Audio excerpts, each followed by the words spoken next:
What are you living for? What are you living for? Or let me ask you a different way. What are you striving after to find meaning and purpose and significance in your life right now? For some, they may say, well, you know what? I'm striving for academic excellence. I'm still in school, so I'm trying to do the best I can to get into that college that I want to go to, or to get the job that I want to go into, that field of study. Others may say, you know what? It's accumulate as much material wealth as possible so this way I have financial security. And others may say, you know what matters? It's family. Everything I'm doing is for my family. Or, in my case, having a son, everything I'm doing is to try to leave behind a legacy for him or for my grandkids. But this is the thing. What happens if you never make it there? If you never attain to that? Or what happens if you get there and then you find it's not enough? It still leaves you empty. Or what happens if you've gotten there and suddenly it's all taken away from you?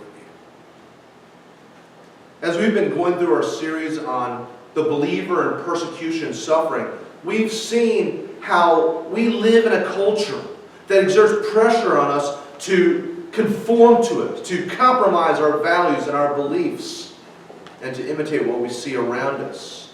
And the challenge we have is, do we compromise or do we stand firm on our convictions? And if we choose to stand firm, we say, I am not going to compromise. Just like Martin Luther at the Diet of Worms, where they asked him to recant, and he said, here I stand. I'm not going to deviate from it. And then the cost comes, where we know a world that hates God, hates us because we belong to Him, and then begins to demonstrate that hatred, whether it's through rejecting us and ostracizing us, whether it's through betrayal, whether it's through mockery, whether it's through active persecution and torture, imprisonment, or even death. And yet, in spite of that, if we say, no, that is not going to deter me from staying firm for Christ, it's because we find comfort knowing that Jesus Christ went through the exact same thing. And we, as His disciples, can expect no less.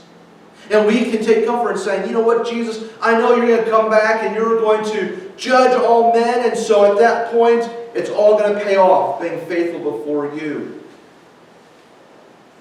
And so what we saw last week is that we pursue Him. We stand firm because He has called us out of the darkness to live a holy life. So this is the thing, though. We've been talking about persecution, and it's easy for us to sit and to think, you know what? That's all well and good. But I didn't think Christianity, following Jesus, really meant all this. And so we turn our attention to Matthew chapter 16, verses 24 through 27. Jesus brings out this key idea that true meaning and purpose and significance comes when we lose our life for Him. This is what discipleship is.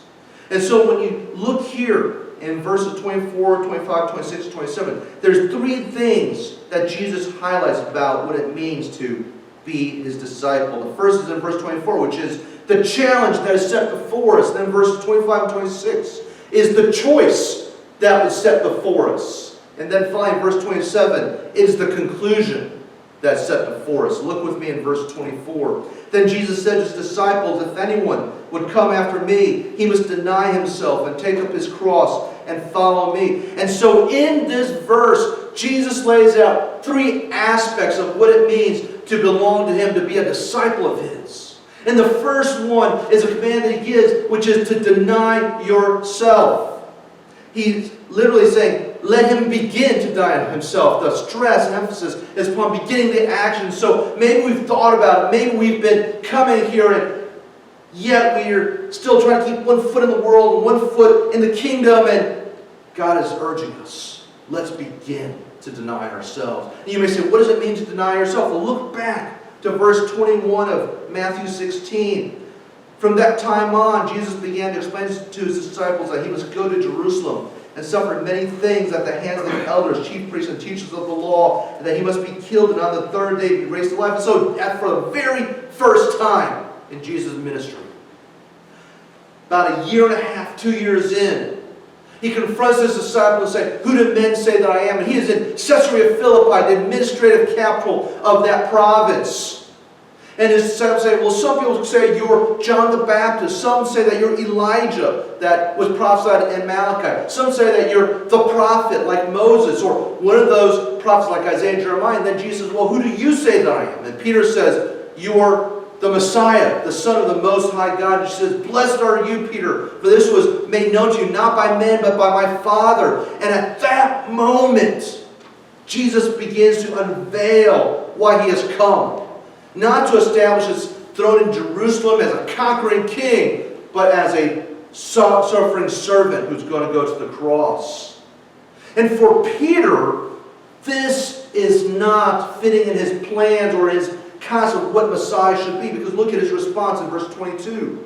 Peter took him aside and began to rebuke him. "Never, Lord," he said, "this shall never happen to you." We can just imagine Peter saying, "Jesus, we're going to be here to defend you to the death. There's no way we're going to let this happen." But notice Jesus' response in verse 23. "Get behind me, Satan. You are a stumbling block to me. You do not have in mind the things of God, but the things of men." What is Jesus saying here? He's saying that Peter, in saying, "This shall never happen to you," Jesus making it very clear that this is what man wants to do. Man wants to live in total opposition to the plans and purposes of God. He does what is right in his own eyes to preserve his own life. And so what Jesus says here in his response to his disciples, that if anyone would come after me, he must deny himself. This is what he's talking about.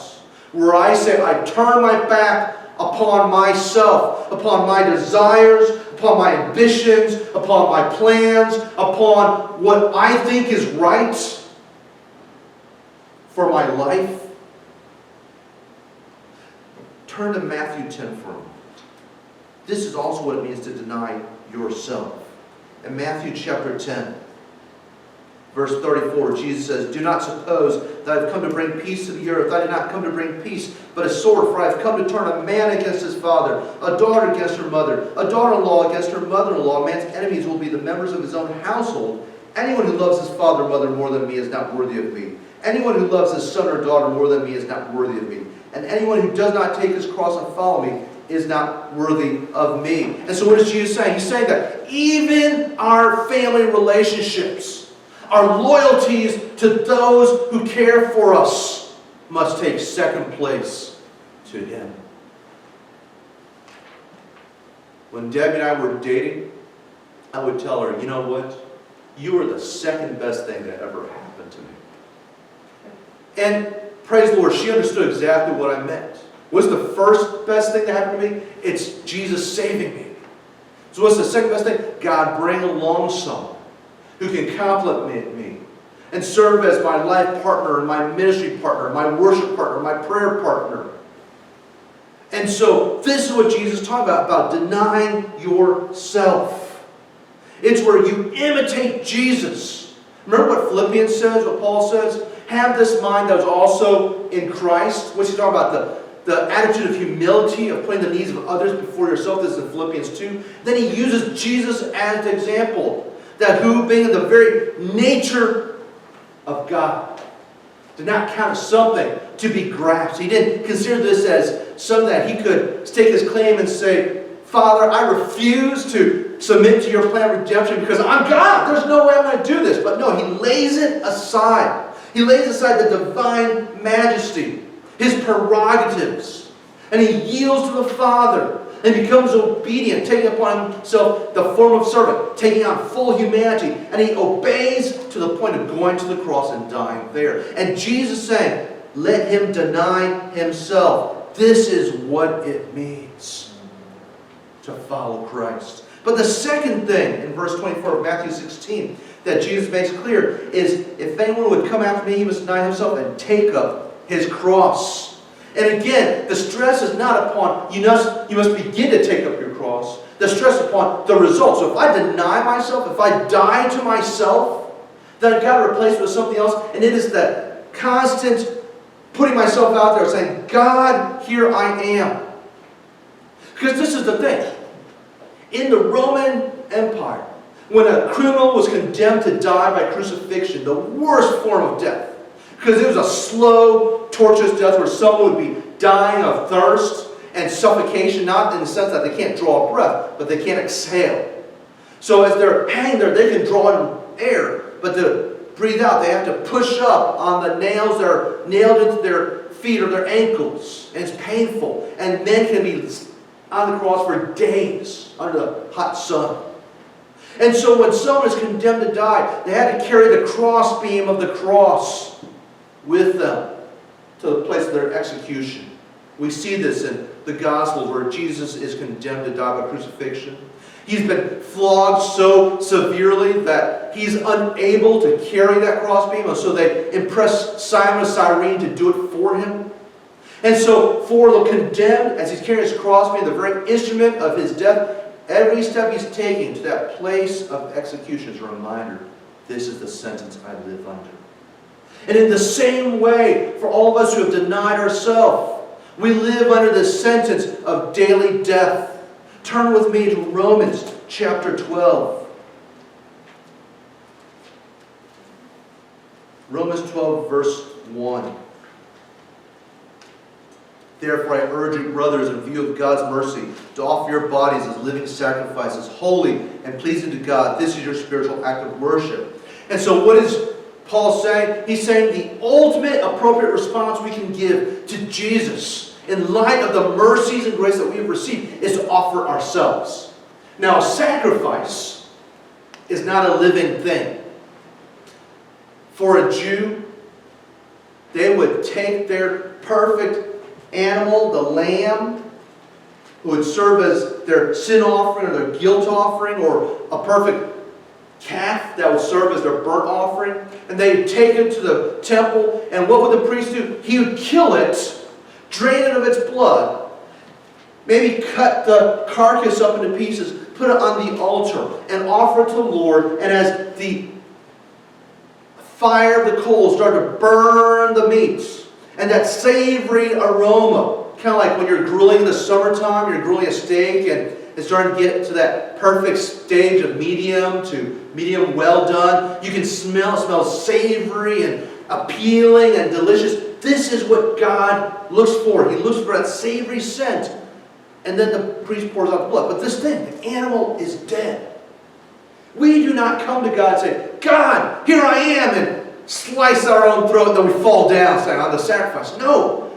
Every day, as we die to ourselves, deny ourselves, we say, God, here I am on the altar. I'm dying to my will so that your will might be done and that you might use me. That you would be glorified through me. But look also in Galatians chapter 2, verse 20. This is what Paul says. I have been crucified with Christ, and I no longer live, but Christ lives in me. The life I live in the body, I live by faith in the Son of God, who loved me and gave himself for me. So what does it mean to die, take up my cross? It is recognizing that my identity in Jesus Christ, I have been nailed to that cross, where I have died to sin. And I now live the life of Christ, living for God, yielding to him, doing the things that honor him and please him, of demonstrating agape love to those around me, of living in holiness, turning away from temptation, of humbling myself of all pride and to serve those around me. This is what Jesus did. This is what Jesus calls us to do. And so, when we turn back to Matthew chapter 16, verse 24, this is the challenge that Jesus gives. If anyone would come after me, he must deny himself and take up his cross and follow me. This is the last command, to follow him. And in this sense, it is a perfect tense, meaning it's a continuous, daily, repeated act of following him as the disciple. Back in the Middle Ages, when knights were around, they didn't have a formal academy Or someone would go and say, hey, I want to sign up and be a knight. And then they would go to classes and learn how to do it. No, what they would do is, if there was a father who knew he couldn't rise above his station and he couldn't help his son because he didn't have an education, he would take his son and go to a knight and say, sir, would you take my son to be your page, your squire? Teach him the ropes. Help him as he learns from me what it means. The code of honor and chivalry. And so the boy would live with the knight. He'd take care of the horse. He'd take care of the weapons. He may have to cook. He starts going through all the hardship. And at some point, he begins to transition from being a page to being a squire, where he begins to learn how to use those weapons. And he starts training for this. And eventually, he becomes a knight.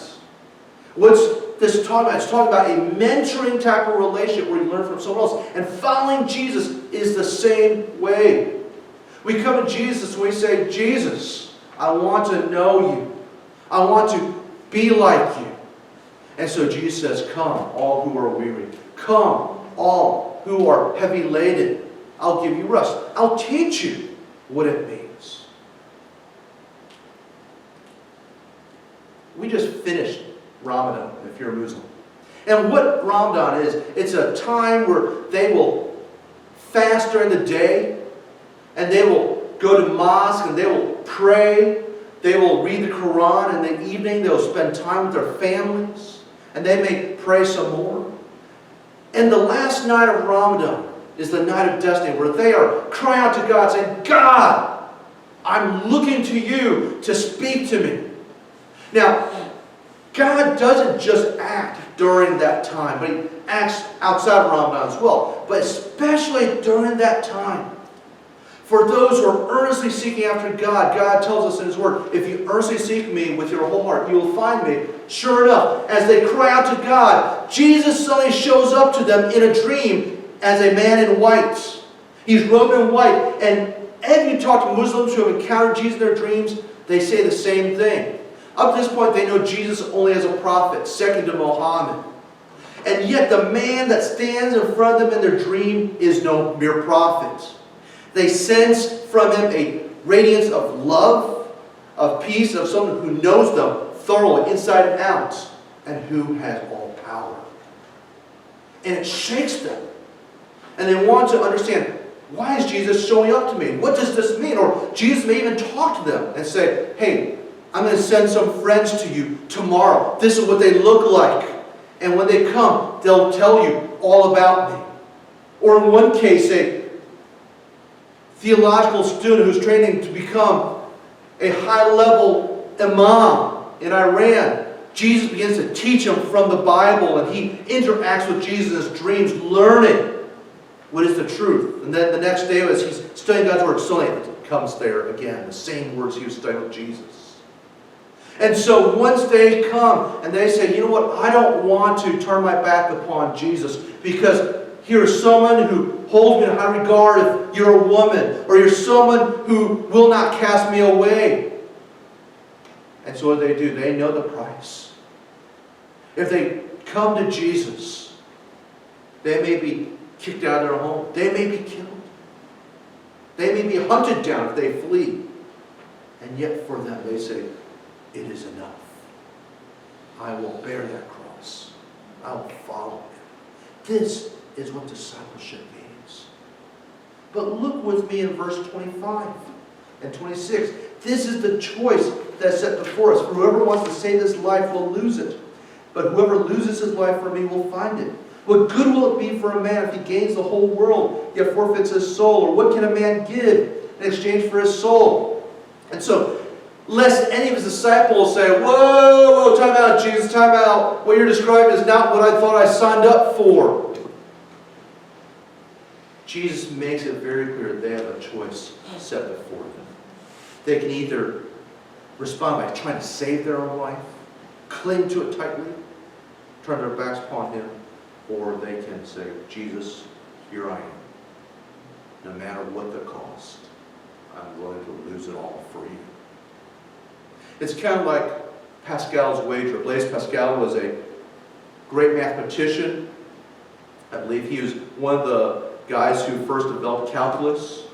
But he was also a believer. And he set up this wager, this risk-reward, risk-loss type of setup. And he said this: if you say you believe God, there's only two outcomes for you. If it turns out you are right, in reality there is a God, and you believe in Him and you're pursuing Him, according to Hebrews 11:6, faith is where we believe God exists, He will reward those who earnestly seek Him, then you gain it all. But if it turns out in reality there is no God, then you've suffered nothing. You've simply lived a really good life, maybe a really fulfilling life, ministering to others. On the other hand, if you say there is no God, and in reality turns out there is no God, then you've suffered no loss. You're just living your life as you please. But if it turns out there is a God, and you're completely wrong, then you face an eternity cut off from Him. It's not very good odds. And so in the same way, when we come here, Jesus lays out for us the choice. And the first choice is we want to save our life. Verse 25, whoever wants to save his life will lose it. Verse 26, what good will it be for a man if he gains the whole world yet forfeits his soul? Or what can a man give in exchange for his soul? And so Jesus first defines for us what saving our life means. It means that we say, Jesus, it is not worth following you. Instead, I'm going to conform to this world because that's the safe play. I'm going to avoid sticking out and facing persecution. And so what does the world offer? We know in 1 John 2:15 and 16 it talks about the things that this world offers is the lust of the eyes, the things that appeal to our senses, the lust of the flesh, things that appeal to our sin nature, the boastful pride of life, the things that appeal to our pride, where we want to exalt ourselves at the expense of those around us. And so we may become enamored with those things. We say, you know what, this is what really matters. Accumulating as much stuff as possible in life. Or we may be like Solomon, Ecclesiastes. If you want to turn there in the Old Testament, it's right after Proverbs. Solomon, as the wisest of all men, in a search for significance and meaning, said, I'm going to try it all. And so for him, he looked at wisdom and knowledge, education. Maybe that's the way that we can find meaning. Maybe that's the way that I can save my life. I just know more and I excel, that I can fit in. Or maybe it's indulging in pleasure of all forms. Partying with people. Engaging in meaningless sexual relationships with people where it doesn't even matter. Or maybe it's trying to attain great accomplishments. Or maybe it's work itself. And in all of this, look at with me in Ecclesiastes chapter 1, verse 2, what Solomon's conclusion is. Meaningless, says the teacher. Utterly meaningless. Everything is meaningless. It's all empty. It leaves you unfulfilled and dissatisfied. This is what it means when we want to save our life. We run after the things of this world, and it's insufficient. The other thing about saving our life, when he says, what good will it be for a man if he gains the whole world, is we're living for the moment. Turn with me to Matthew chapter 6.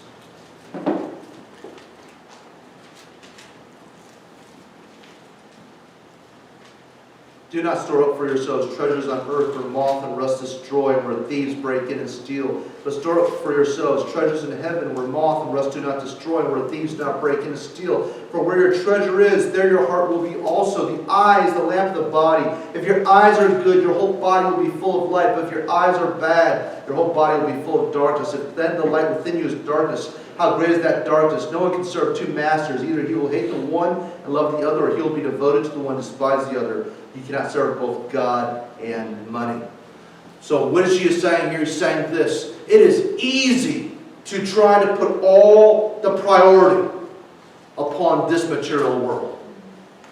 And if we believe that God doesn't exist, and this material world is all there is, then that makes sense that we would live like this. But if we say God exists, then it's very foolish to do that. And Jesus makes it very clear. Why is it foolish? Because these things that the world puts priority in, they don't last. I remember when it seemed that products that you bought in the store lasted a long time. But now, not so much. This is a wondrous invention, the smartphone. This is the iPhone 8. I know I'm a little behind the times. But as good as this is, it's got a built-in issue. Where by code, they make this obsolete. Obsolete in its technology, obsolete in how the camera resolution is. So what's the purpose? Is to force me to upgrade, to buy something better, and so on. Same thing when you buy a computer. The moment you buy it from the store, it's already obsolete. Or you buy a car, and immediately it starts to depreciate in value. None of this lasts. And yet, Jesus makes it clear in Matthew chapter 6 that for those who are so focused on this world, it is their God. Now, some may say, you know what? I'm not like that. I still give for different causes. I still serve and volunteer my time. That's great. That's awesome. I commend you for that. But notice something. Remember that story in Luke when Jesus is at the temple? And he's sitting across from where the temple collection boxes are, where people put their offerings, their monetary offerings. His disciples are standing there. There's all these rich folk, and they're just pouring tons of money. Then comes this old widow, and she just puts in this insignificant 2 pennies. And from a worldly standpoint, they would say, oh, that widow, she gave something very insignificant. But those rich folks, man, look at the massive amount of money that they gave. And remember what Jesus says to the disciples? He says, look, do you see that widow? She gave more than all these rich folk. Why? Because they gave out of their largesse, out of the extra that they had. It wasn't sacrificial on their part. It didn't hurt them in any way. But for this widow, she gave all she had as sacrificial giving. Hudson Taylor, that great missionary who started the China Inland Mission, now the Overseas Missionary Fellowship, knew he wanted to be serving the Lord in missions as a doctor. And so while he was in medical school, he would have a certain amount of money come in every month. And so he would portion it off. A third of it would go towards his room and board, a third would go towards his food costs, a third would go towards his books, a third would go towards his tuition. But the remaining 2/3, rather than spending it on himself and living a good life and as a medical student, he said, all this is going to missions. This is what we're talking about. Someone who recognizes that this world is not all that is not all that there is. But for those who say, I want to save my life, so I'm going to conform this world, and I'm going to turn my back upon Christ, they're doing it because they're living for the moment. They fail to see the cost. Now, what is the cost? Jesus says in verse 25, whoever wants to save his life will lose it. What good, in verse 26, what good will it be for a man if he gains the whole world, yet forfeits his soul? Or what can a man give in exchange for his soul? How can he forfeit his soul? Turn with me to Luke chapter 12 for a moment.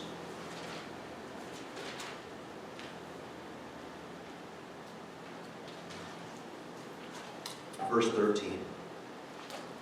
Someone in the crowd said to him, this Jesus, teacher, tell my brother to divide the inheritance with me. So they recognize Jesus is a wise man. So they say, Jesus, we want you to be our mediator, arbiter.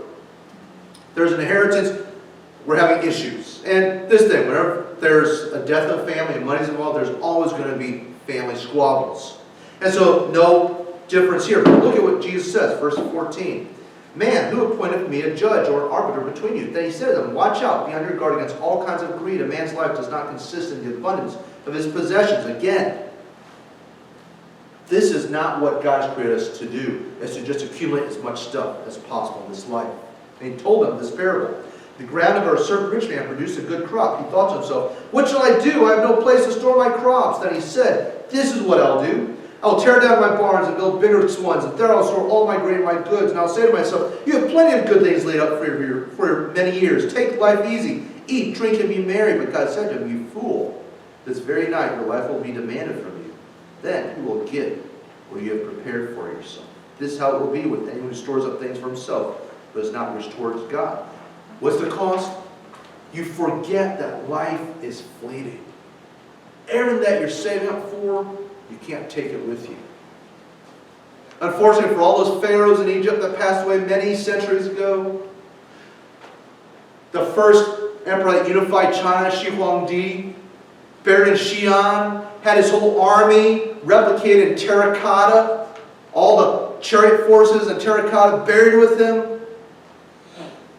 No help whatsoever. They can't take it with them. But look also, besides this, in 1 Timothy chapter 6.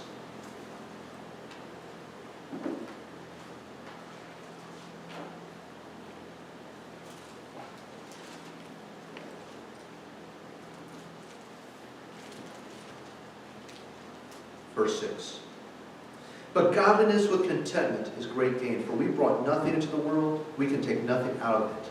But if we have food and clothing, we will be content with that. People who want to get rich fall into temptation and trap, and into many foolish and harmful desires that plunge men into ruin and destruction. For the love of money is a root of all kinds of evil. Some people, eager for money, have wandered from the faith and pierced themselves with many griefs. So what happens, let's say that you're in financial distress, you need money. I know there's those payday loans, astronomical interest rates. Those get rich quick schemes start to become very attractive. Playing the lottery becomes attractive. Maybe even gambling becomes attractive, because the whole idea is, let me try to get a large sum of money quickly. And so let's say that you hit the Powerball and you win it all. Let's say it's a huge figure. I think about a year ago, 2 years ago, it was what, $1 billion? And so let's say you have the winning ticket and you get all $1 billion. So what's going to happen? You're going to find family you never knew existed coming to you, saying, hey, I'm your long-lost 10th removed cousin by marriage, and I need some help. Or people will come and say, hey, you might want to invest in this or invest in that and make more money. Or people will say, you know what? Let's say that Jacob is the one who won that $1 billion Powerball. And people find out where he lives. And then they go steal his car. I know it doesn't matter because your car's no good, right? It's in the junkyard. But let's say you had another car, they steal your car. Or they break into the home and steal stuff in the home. Because they think, he can afford it. That's no skin off his back.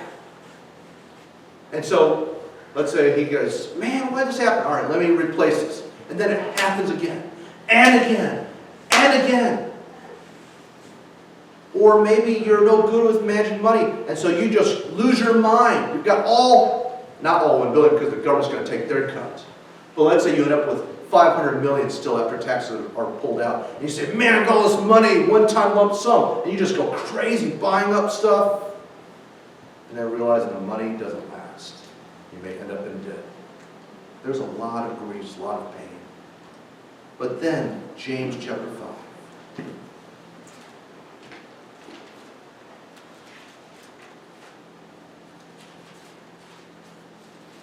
Verse 1. Now listen, you rich people, weep and wail because of the misery that is coming upon you. Your wealth is rotted, and moths have eaten your clothes. Your gold and silver are corroded. Their corrosion will testify against you and eat your flesh like fire. You have hoarded wealth in the last days. Look, the wages you failed to pay the workmen who mowed your fields are crying out against you. The cries of the harvesters have reached the ears of the Lord Almighty. You have lived on earth in luxury and self-indulgence. You have fattened yourselves in the day of slaughter. You condemned and murdered innocent men who were not opposed to you. What's he's talking about? He's talking about in those days, you had people who were using others, exploiting them for self-gain, to make money. And so, if our focus is upon accumulating as much stuff, to live like the world, then this is what it means. We're using one another. We are putting ourselves out there and trying to get ahead. And eventually, it comes back on us. The Lord deals with us. But when we look back here in Matthew 16, this is the first choice that we have, is to save our life. The second is to lose our life. Look with me in verse 25. For whoever wants to save his life will lose it. But whoever loses his life for me will find it. It seems very counterintuitive. Jesus, if I lose my life for you, I'm going to find it? What do you mean? It means this first of all. Turn to John chapter 12.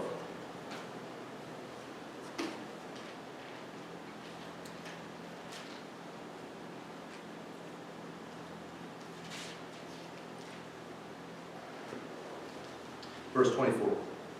I tell you the truth, unless a kernel of wheat falls into the ground and dies, it remains only a single seed, but if it dies, it produces many seeds.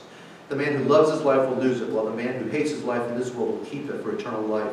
Whoever serves me must follow me, and where I am, my servant also will be. My Father will honor the one who serves me. What does Jesus mean? He means this. We put a seed in the ground, we plant it. We bury it, so in a sense, it's dead. But as it gets moisture from the rain, as the sun is beating on it, it begins to shoot out roots and begins to produce a plant. And from this plant, some type of fruit. In the same way, if we say, Jesus, I am like this kernel, and I am willing to lay my life for you, and even if it means my death, you are going to use it to produce fruit. You're going to use it in a way I can't even imagine. And so I'm going to follow Jesus in obedience. He went to the cross and died. I'm willing to die for you, God. And you tell me here, you will honor the one who serves you. So what does this look like? Now you read a devotion that came in the Voice of the Martyrs app this past Tuesday. This took place in Romania during the communist times. In the jail at Gherea, Romania, the names of prisoners caught breaking the rules were noted, and each was given 25 lashes. There was a special day set aside when the painful punishment was administered. On that day, the officer would pass from cell to cell, gathering those who were to be flogged. Since the wardens changed shifts continually and the prisoners were many, it was impossible to know all the inmates by name. A certain Christian inmate would step forward and say, I am he, each time a guard called in his cell for one to be beaten. He would be brutally whipped again and again in the place of another. In the end, when this Christian prisoner was near death after one of the sacrificial floggings, the other prisoners tried to comfort him. They told him, Brother, be happy now. Soon everything will be over. You will be in heaven. There will be no more pain, only joy. He turned, looked at them with love, and replied, May God do to me as he wills, but if he were to ask me, I would tell him not to take me to paradise. I would prefer to remain in jail, for I know that above are unspeakable delights, but in heaven one thing is missing, to sacrifice oneself for another. This is what it means to lose your life. You demonstrate in a visible manner, this is what Jesus Christ has done. Or let me share another account. This is in North Korea. Soon-Ok Lee was a prisoner in North Korea from 1987 to 1992. She did not become a Christian, however, until she escaped to South Korea. When she first received Christ, she was overwhelmed by her memories of what she had seen and heard in prison. It was the simple things, like the Christians who sang as they were being put to death. At that time, she did not understand and had thought they were crazy. She was not allowed to talk, so she never had the chance to speak with a Christian. She does remember hearing the word, Amen. While I was there, I never saw Christians deny their faith, not one. When these Christians were silent, the officers would become furious and kick them.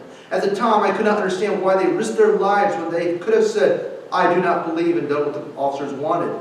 I even saw many who sang hymns as the kicking and hitting intensified. The officers would call them crazy and take them to electric treatment room. I didn't see one come out alive.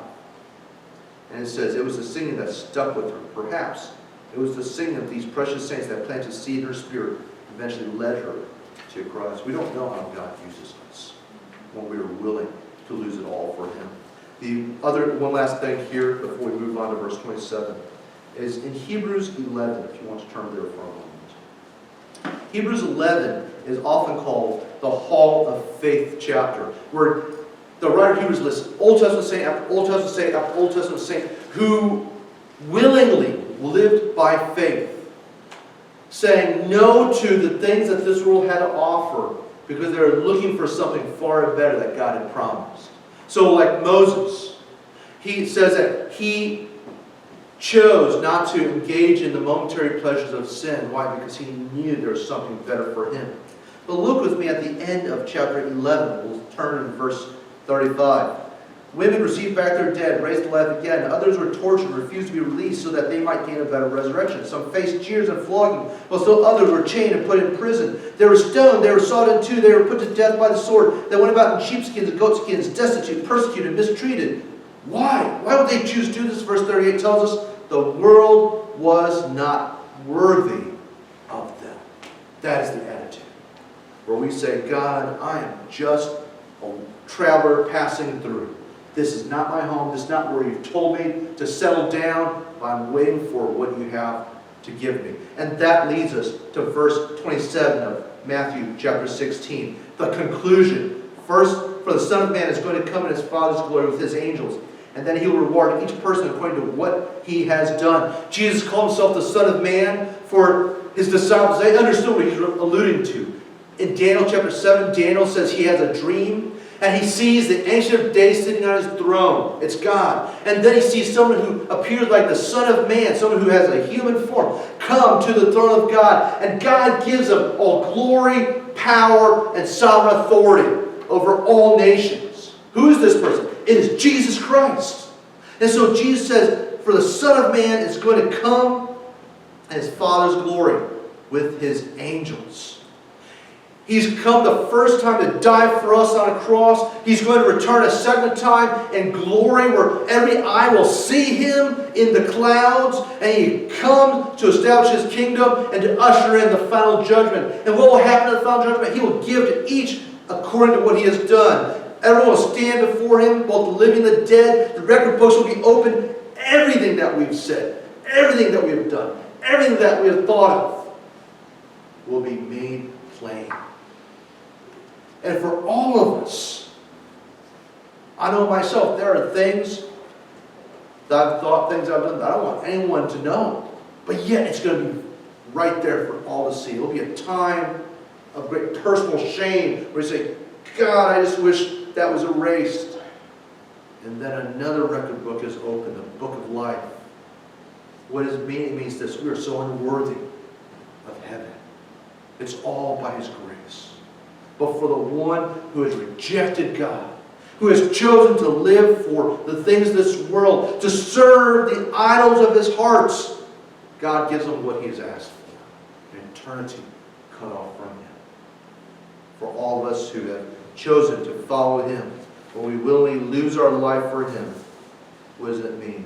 It means that we stand before him and he says, well done, good and faithful servant. So what does it mean? How do we apply this? First of all, for all of us who know the Lord, this is what we need to remember. Keep your eyes fixed upon Christ instead of the pain of following him. Hebrews chapter 12, verse 1 to 3, he tells us, therefore, in light of this great cloud of witnesses in chapter 11, what are we to do? Let us run by casting off everything that hinders and the sin that so easily entangles. Let us persevere in that race. But more than that, let us look to Jesus, the author and perfecter of our faith, who for the joy set before him embraced the cross. He endured it. And it's shame. Why? Because he knew what came after that. So we should look to Jesus. Remember when Jesus sends the disciples away after he's fed the 5,000? And in the middle of the night, he sees them tossed to and fro in a storm, and he begins to walk out to them. They think it's a ghost. And Jesus says, don't be afraid, it is I. Remember what Peter says? Peter says, if it's really you, Lord, tell me to come. And so Jesus says, come. So Peter climbs out of the boat as if he's in the trance. He's walking to Jesus. As long as he's focused on Jesus, he's fine. But then he suddenly starts noticing the waves splashing on him, the wind blowing. He's probably thinking, what am I doing out here? And he starts to grow afraid. He begins to sing, cries out to Jesus, Jesus, save me, help me. This is what we're talking about. As long as we keep our eyes fixed upon him, we're okay. But the moment we turn our eyes away from him, and we become so caught up with what's happening in the circumstances, we lose sight of what God is doing and what God calls us to do. Recognize that nothing can satisfy except Jesus. The things this world promises leaves us empty. We chase the next greatest thing. And when we attain it, we discover it does not give us satisfaction or contentment. God's created us with the capacity to experience Him, to live for His glory and pleasure. This is what satisfies and provides meaning. Jesus tells us, after the crowd seek Him the next morning, He says, this is what God desires, that you believe in the one that He has sent. And they say, well, are you greater than Moses? Are you going to provide us manna from heaven? Because this is one of the signs that they believe the Messiah would do, is provide manna. He goes, I am that manna. I'm the bread of life. He who comes to me will never thirst or hunger again. Jesus is all that satisfies. If I want to live for Jesus daily, this is a daily choice we make. For some, it can be even a minute-by-minute battle. It is when we follow Him in this manner that we fulfill His purposes for us. We discover that He alone is worth it.